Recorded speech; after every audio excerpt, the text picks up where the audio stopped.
Welcome to the Tech Egg. Don't get scrambled. Enjoy the video. You begin by preparing the environment.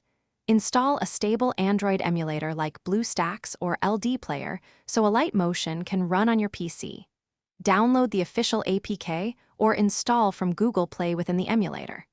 Make sure virtualization is enabled in BIOS for smoother performance. This reduces lag and accelerates rendering.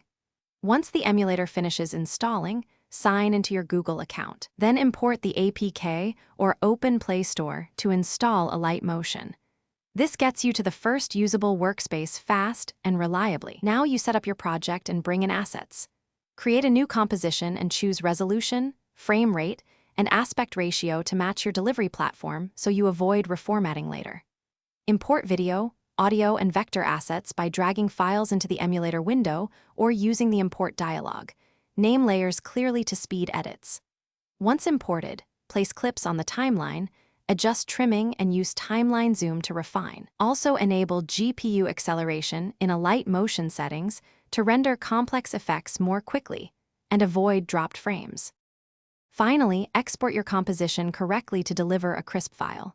Choose H.264 with MP4 container and set bitrate according to resolution. Preview a short section to check quality and audio sync. If you encounter crashes or stalls, clear the emulator cache, allocate more RAM/CPU to the emulator, or reduce project resolution and effects. Once done, export segments and stitch in a desktop editor if memory limits block a single export.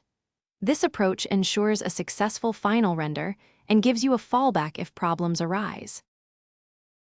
Thanks for watching. Consider subscribing if I helped unscramble your problems.